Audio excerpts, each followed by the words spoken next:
Bonjour ou bonsoir à tous, vous qui regardez les vidéos que ce soit le jour ou la nuit. Ici DVD Pro Catch, anciennement DVD Pro Souvenir. Et maintenant, je poursuis sur l'année 2009. Et que vous savez bien que je vais peut-être potentiellement faire, je dis bien peut-être, faire sur Survivor Series. Ou alors je peux même faire demain. Ouais, possiblement je pourrais faire demain. Sur Survivor Series.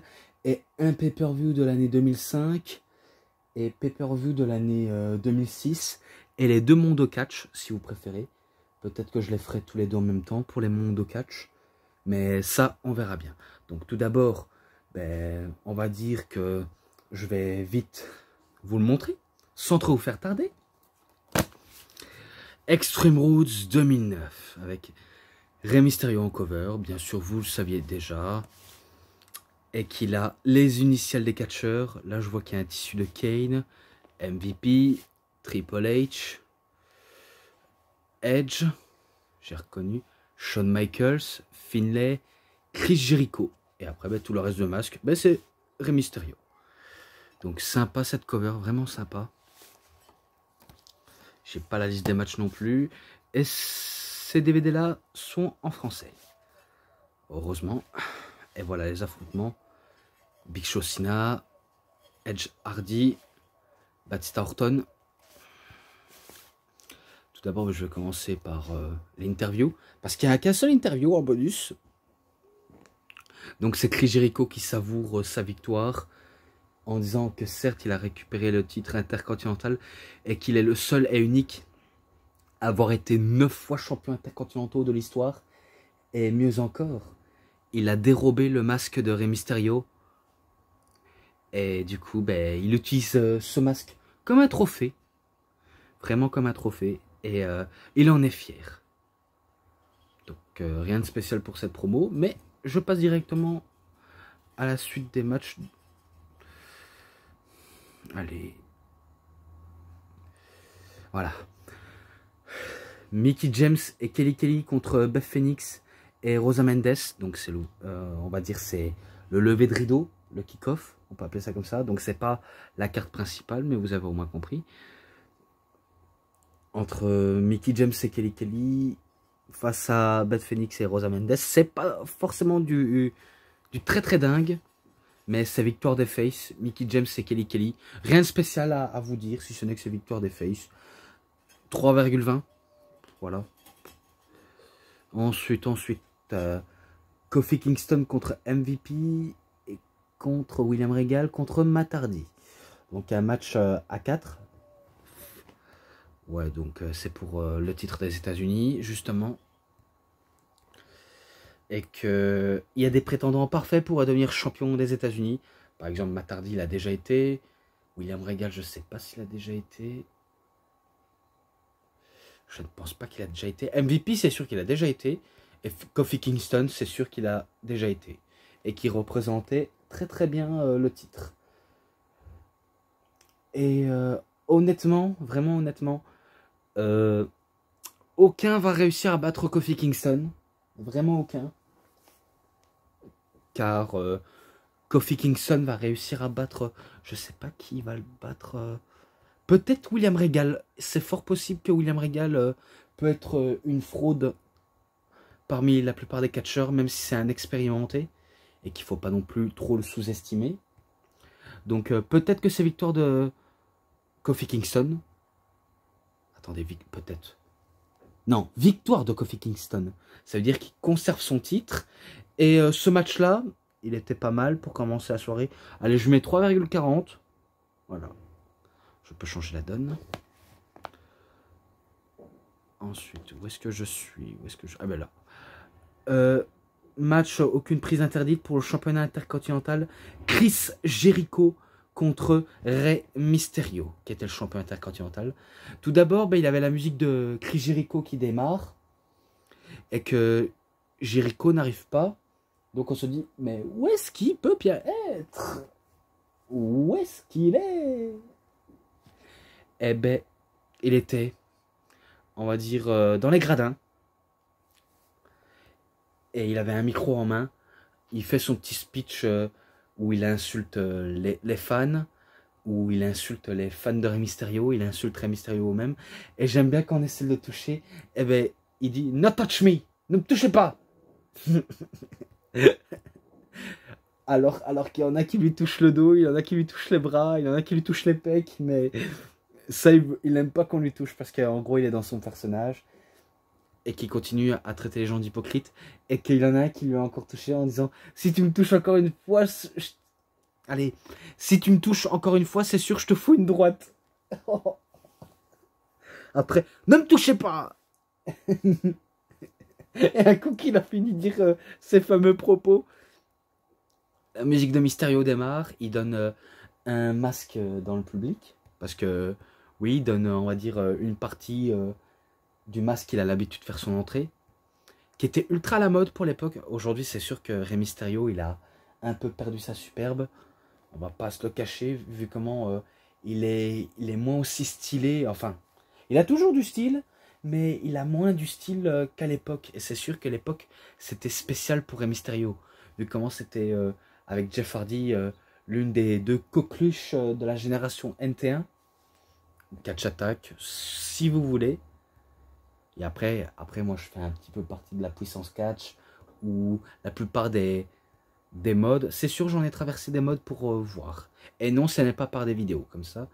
Et que je me rappelle, ben, ils ont su aller au bout de eux-mêmes, en utilisant des prises qu'ils peuvent utiliser.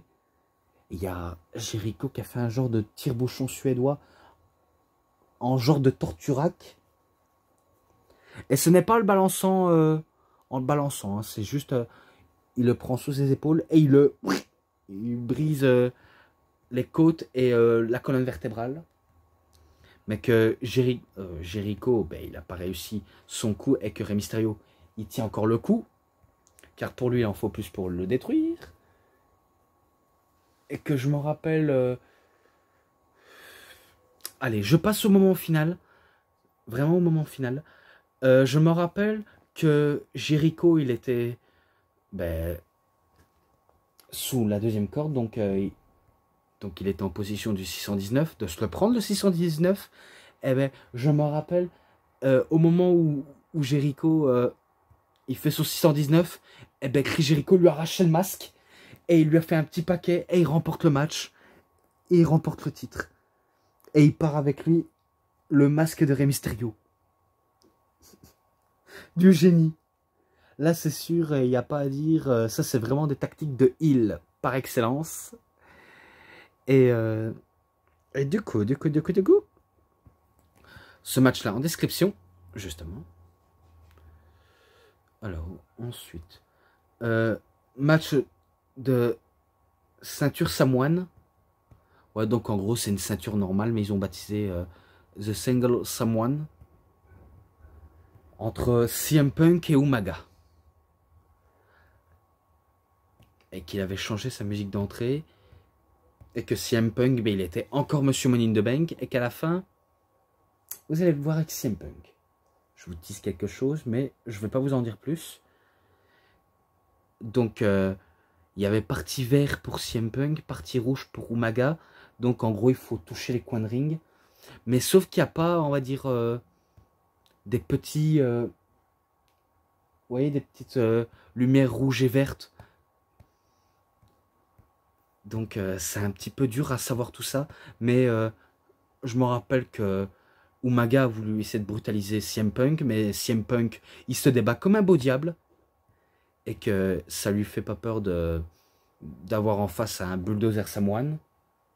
Vu comment il en a vu des plus pires. Et que Umaga a voulu, on va dire, le détruire purement et simplement. C'est au moment où Umaga et CM Punk, ben, je crois que avant les petits, on va dire, tabassages normal, entre guillemets, et ben, ils tapent tous les deux dans des coins de ring. Et du coup, ben, c'est le dernier qui tape le coin, remporte le match.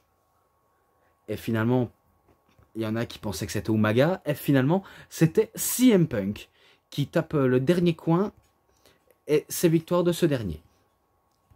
Pas mal ce match-là. Je lui mets 3,40 aussi. Voilà. Ensuite, Tommy Dreamer contre Jack Swagger contre Christian. Donc un match triple menace, si je crois bien. Ouais, exactement. Un triple menace aux règles extrêmes. De toute façon, c'est un peu le thème de la ECW. Et c'était justement pour le titre. Le champion, c'était Christian. Et Jack Swagger et Tommy Dreamer, les deux challengers. Donc je me rappelle, ils ont été un petit peu au bout de l'extrême. Même si je me rappelle que Tommy Dreamer, il s'est fait un petit peu oublier pour laisser les deux ce centre détruit, ce centre dévoré, ce centre massacré, ce centre, vous voulez savoir d'autres choses. Eh bien, il a attendu le bon moment, même s'il a quand même pris cher, Tommy Dreamer. Et Jack Swagger et Christian, ben c'est sûr, ils se font plaisir avec des objets. Par exemple, il y avait des kendo, des chaises, des poubelles. Il y avait peut-être des tables, des échelles. Bref, tous les armes à disposition. Si vous avez au moins compris. Et du coup, ben, je crois que je me rappelle que Jack Swagger voulait faire un coffrage powerbomb sur Christian, mais que... Attendez, je vais vite venir. Excusez-moi, on a dû m'interrompre et je vous cache pas que quand on m'interrompt, je suis de très très mauvaise humeur. Donc je disais, je me rappelle que Jack Swagger voulait faire un coffrage powerbomb sur Christian, mais Tommy Dreamer l'en empêche. Mais il va quand même faire à la fin. Et du coup, ben, Tommy Dreamer, ben, il décide de faire un DDT sur Jack Swagger. Et il remporte le match. Donc c'est lui le nouveau champion de la ECW. Et du coup, ben, vu comment il a déjà remporté le titre dans, on va dire, dans l'original et dans le reboot à la WWE, ça fait quand même, on va dire, un vétéran de plus à devenir champion de la ECW. Et qui célèbre avec les fans qui sont potentiellement des fans du hardcore. Et ce match-là, 3,5, je mets un 3,5. Ensuite,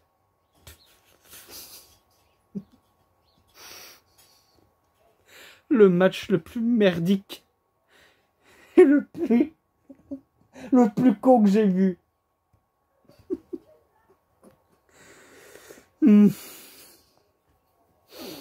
C'est pas possible. Donc c'est un match à handicap Hug Pin pour le titre Miss WrestleMania 25. Donc un match dans la porcherie. Où est-ce qu'il y a les cochons? Dans de la boue en plus.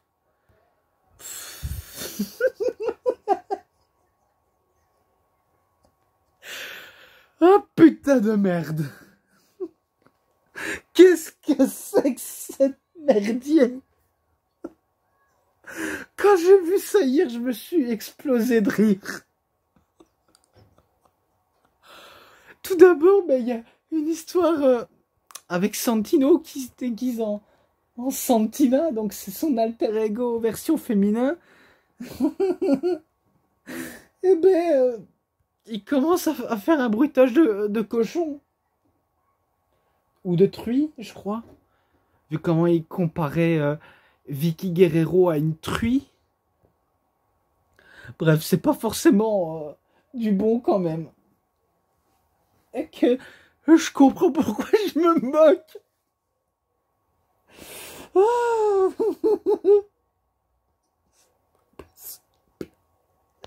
Mais tout d'abord, ben, ce match est vraiment inutile. Et totalement, c'est vraiment très drôle et très con aussi.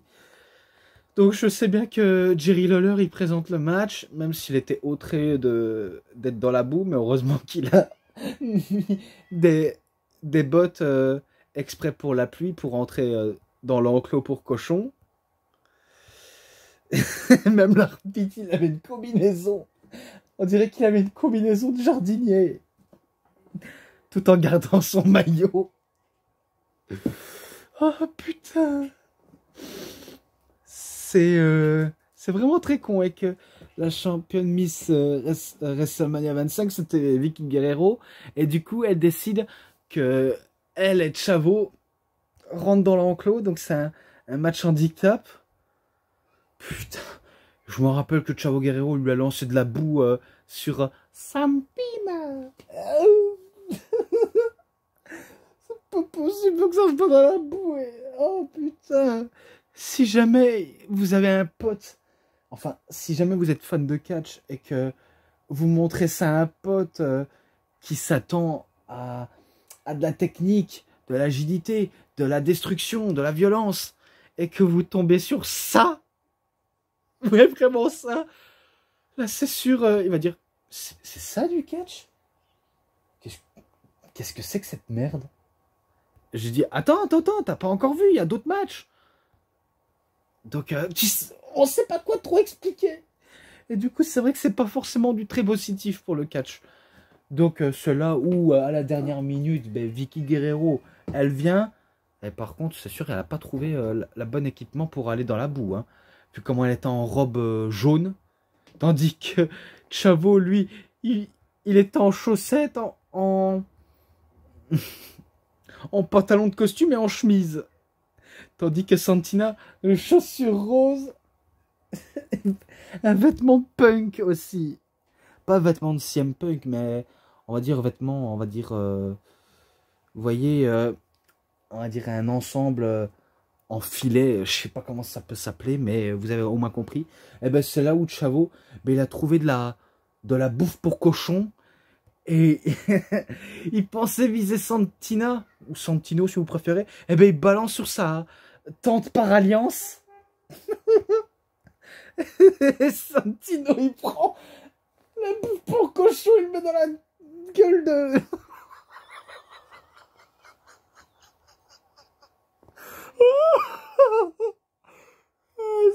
sur Chavo Guerrero. Attendez. Oh, ça fait 2 fois encore, ça fait encore 2 fois. Eh mais putain. Donc c'est là où Santina il fait le tomber sur Vicky Guerrero. Elle remporte la couronne de Miss WrestleMania. Et du coup, ben, on a l'impression qu'il y a 2 glands qui sont dans la boue qui veulent même pas sortir. Oh putain, qu'est-ce que c'était con quand même. Et très drôle.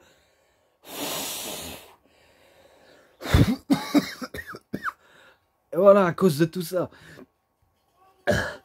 Bah tout d'abord, c'est pas vraiment un match de catch. Honnêtement, c'est pas vraiment un match de catch. Je lui mets... c'était vraiment très très moyen. Vraiment très mauvais aussi. Je lui mets 2,50. Je m'en fous. C'est vraiment minable quand même ce match-là. Voilà, il m'a vraiment beaucoup buté ce match-là. Il m'a fait beaucoup exploser de rire surtout. Ah. Donc je poursuis encore. Donc, match en cage d'acier pour le championnat de la WWE. Batista contre Randy Orton. Là, c'est vraiment du sérieux. Bon, on s'était bien marré. Maintenant, passe à du lourd. Là, ça sent la testostérone. Ça sent de l'agressivité dans l'air. Par contre, je me suis trompé sur Judgment Day. En gros, je pense que Randy Orton, il n'a pas fait un low blow sur Batista. Il n'a pas utilisé une chaise. Il n'a pas utilisé sa propre ceinture. Non, j'ai regardé la story. En gros, Randy Orton, il a giflé l'arbitre exprès pour se faire disqualifier parce qu'il savait que son titre était en danger. Et que après, ben, un coup que la Legacy est tabassé Batista, Ric Flair arrive pour sauver ben, un de ses poulains dans l'évolution. Et qui nous montre l'histoire du côté de Raw, comme quoi Randy Orton considère Flair comme un vieillard dépassé, un qui est fort actif dans le catch et qui n'a vraiment rien à prouver, mais qui continue encore d'exister, à voler la lumière des autres et que ça soit sur lui. Et qu'après, lors de, on va dire, d'un sainement en cage, parce qu'il y avait un cage, c'était pas un match, et ben je me rappelle que Randy Orton lui a fait un punt kick à la tête de Ric Flair. Donc il n'était pas là pour combattre Ric Flair, mais il était encore son contrat avec la WWE et autorisé à faire des apparitions. Et que après qu'il a, on va dire, achevé son contrat en 2009, eh ben il va partir du côté de la TNA. Voilà. Donc voilà mes raisons. Ensuite, ben, on passe au match. Là, comme j'ai dit, c'est vrai qu'il n'y a pas beaucoup de technique, mais il y a de la brutalité, il y a de la tension, il y a l'envie de faire mal de la part de Batista et l'envie, on va dire, de tricher et aussi de humilier Batista. Même si Randy Orton, il aime bien, on va dire, attaquer par derrière pour mieux piétiner Batista. C'est sûr, il est là pour piétiner. Et que si je crois bien, il a voulu faire beaucoup de fois Batista bombe, Batista. Et Randy Orton a voulu faire un RKO. La première n'a pas passé, la deuxième était passée. Et que vu comment Batista se relève d'un RKO, il a voulu utiliser son pun kick, mais Batista l'a esquivé et il lui a fait un spear sur Randy Orton. Et après, il entame avec un ultime Batista bombe et il bat Randy Orton. Et il remporte le titre également. Donc ce match-là, je pense pas déjà l'avoir noté auparavant. Non, je pense pas du tout l'avoir déjà noté. Mais je lui mets un 3,50. Étonnant, mais je le mets. Car après le match que j'ai subi là, non merci. Pour moi, ce match-là, malgré que c'est pas du très technique, j'adore quand même ce match-là. Bref, je passe. Ensuite, plus que 2 ou 3 après c'est terminé. Allez, voilà. Match de soumission, John Cena contre le Big Show. Vu comment John Cena a battu le Big Show à Judgment Day, vu comment il s'était vengé de l'attaque de Backlash, alors qu'il a passé à travers un projecteur, Big Show avait fait un segment plus tôt dans la soirée en disant qu'il allait mettre un terme à la carrière de Cena, qu'il va l'envoyer à la retraite et qu'il va le détruire pour de bon.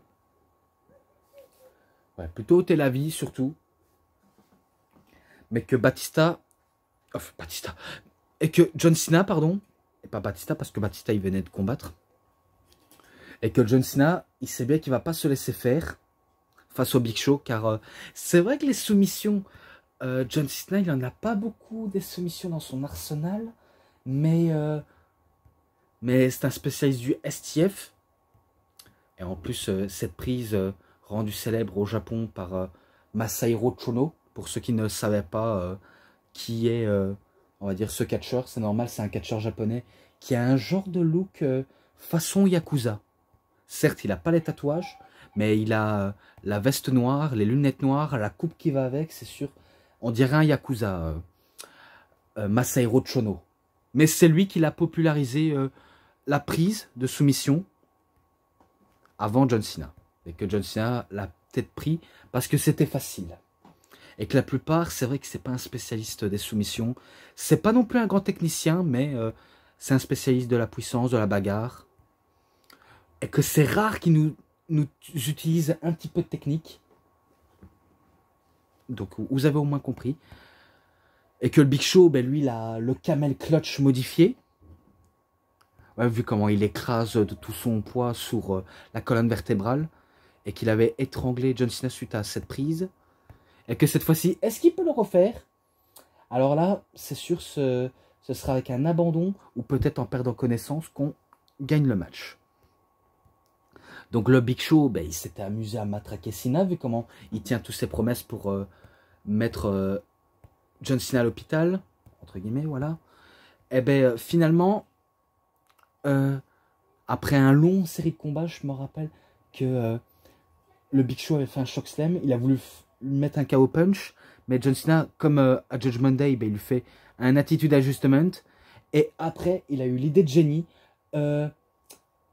Je crois qu'il avait utilisé des scotch pour coincer les pieds du Big Show sous les cordes, et que c'était autorisé. Et du coup, ben, il fait un STFU sur le Big Show, et le Big Show, il abandonne. Donc c'est sûr, c'est victoire de John Cena.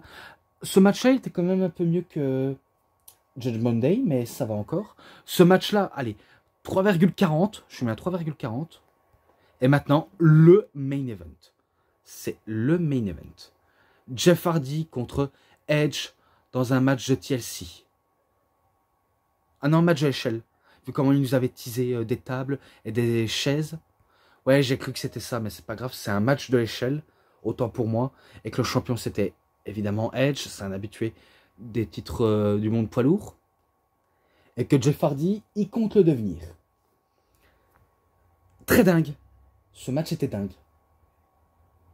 Je me rappelle des spots assez sympas entre les deux et spots assez fous.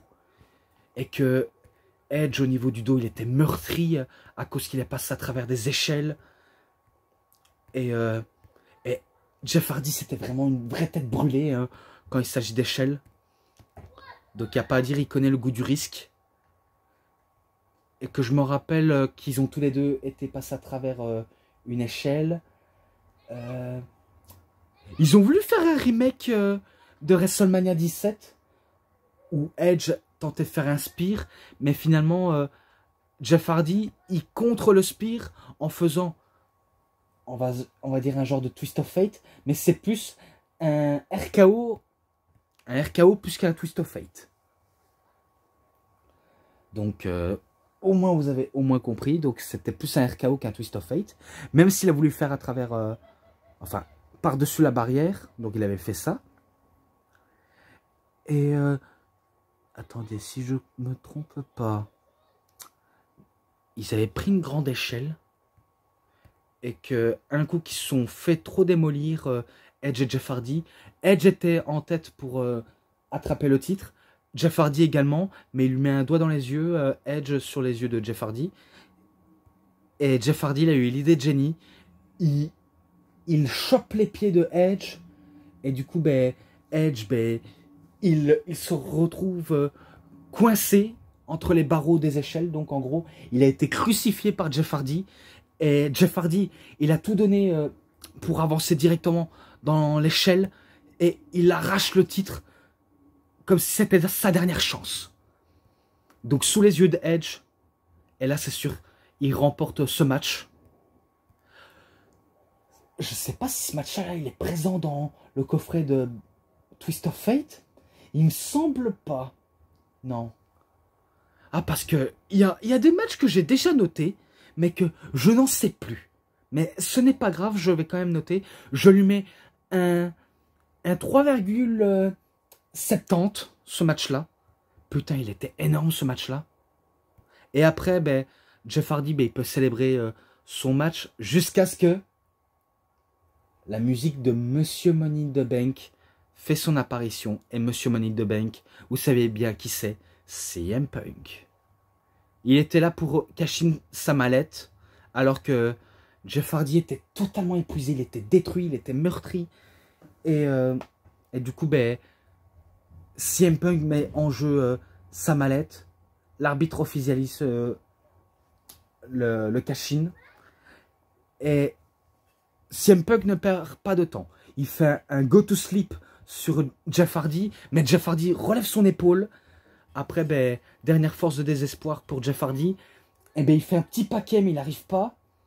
Et c'est là où CM Punk, il utilise un high kick et il entame avec un ultime JTS. Et du coup, ben, c'est victoire de CM Punk qui devient le nouveau champion du monde poids lourd pour la deuxième fois à cette période-là. Et ce match-là, il nous a un petit peu brisé le cœur, je ne vous le cache pas, mais c'était quand même énorme. Et ça nous prouve que CM Punk peut être un très grand heel, honnêtement. Et ce match-là, je lui mets un 3,60, voilà. Même si ça a été très court, mais un 3,60 direct. Donc, voilà, j'en ai fini là-dessus. J'en ai fini avec cette review. Pour ce qui est match bonus, enfin petit bonus, sainement et ensemble, je lui mets un 4,5. Voilà, je lui mets un 4,5. Et voilà, j'en ai fini avec cette review. J'espère que vous avez vraiment bien plu. Si cette review vous a plu, exactement, vous savez ce qu'il vous reste à faire. Likez la vidéo, commentez, partagez, abonnez-vous à ma chaîne, cliquez sur la petite cloche pour avoir plus de notifications des prochaines vidéos. Et moi, je vous dis bonne journée, bonne soirée à tous. Au revoir tout le monde pour une prochaine vidéo. A plus les fans de catch.